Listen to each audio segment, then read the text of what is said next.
2, 1. Ito muna sa sarili mo, tapos pag naubusan ka, magre-reklamo ka. At sila para sa'yo. Alam mo, yung mga tinulungan mo kasi mga tao, sila rin naman wala. Diba?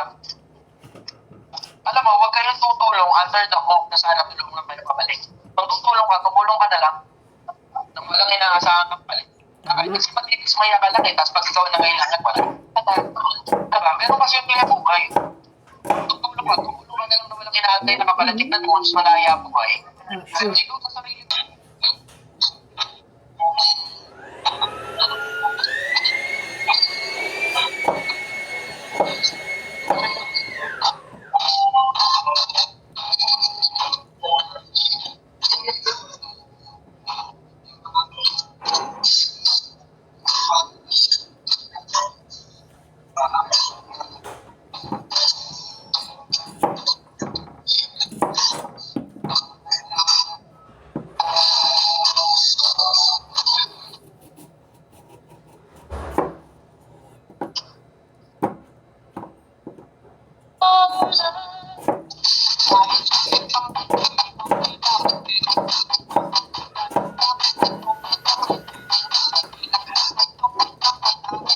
Wala na yan yet.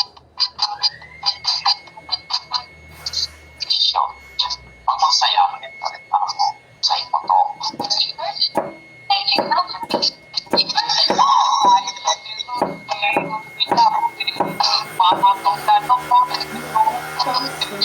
Ang tingay ng bagyong ko Sa taas ng kayo, o sa bawat kaso,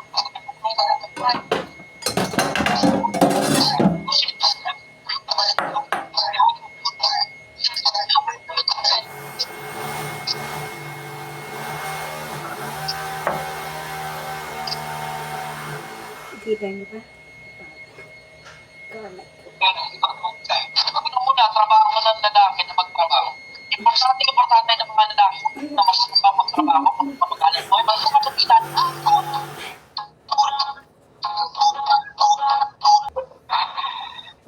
Yung mga mararamot, hindi nila alam kung nagtuwag ka na sa matulog. Yung makulit naman gagawa. Ano gusto ko yung ginagawa ko?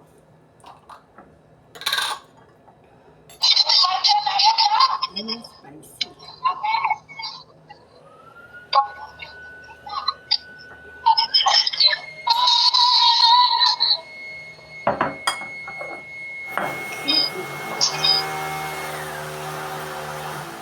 Kulapit mo rin ang pamilya mo. Bawang ka rin ng panghimagas kahit wala namang pasyon. Yung mura, masarap, at hindi ka naman mapagod sa pagkanda. Ganito lang kasimple at napakadali.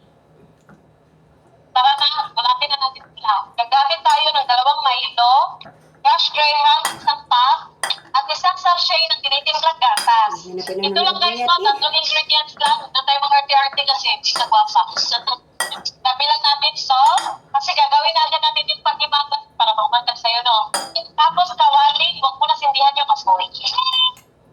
Itong crushed grahams, patay natin lahat. Okay. Itong 2 Milo, papakin natin to, charot. Lagay natin ang 2 Milo. Ayan na. Haluin natin to ng mabuti. Gusto ko halong-halong na. Nasa sa inyo ko, lalagyan din ng asukal ha. Pero makulitin na kasi natamis na to. Dalawan din. Sarap na. Tubig. Yung tinitimplang gatas. Ihalog natin to sa tubig. Make sure na tunaw na tunaw. Okay. Huwag pa rin na tunaw. Okay po. Ito na namin yung anak na boy. Dapat sobrang kita lang. Sobrang kita. At unti-unti na tinagyan ng gatas. Unti-unti lang guys para matansa natin. Dahil sa o ganyan, ibang kulang pa. Lagyan ulit natin. Tapos ukayin ulit. Kulang pa rin, sunod na ulit natin.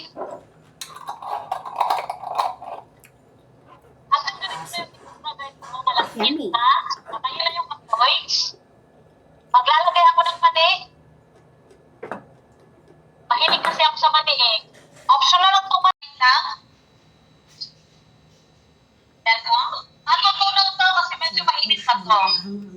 ko na wala na yung puti-puti kasi natunaw na yung chocolate. Pagkugulat talaga sila kasi gumawa ka ng panghimatras kahit walang okasyon. Hinayaan ko lang dito no, nag-inis ko lang ng panahon. Matutulong talaga yung chocolate. Dibain na natin to. O, diba?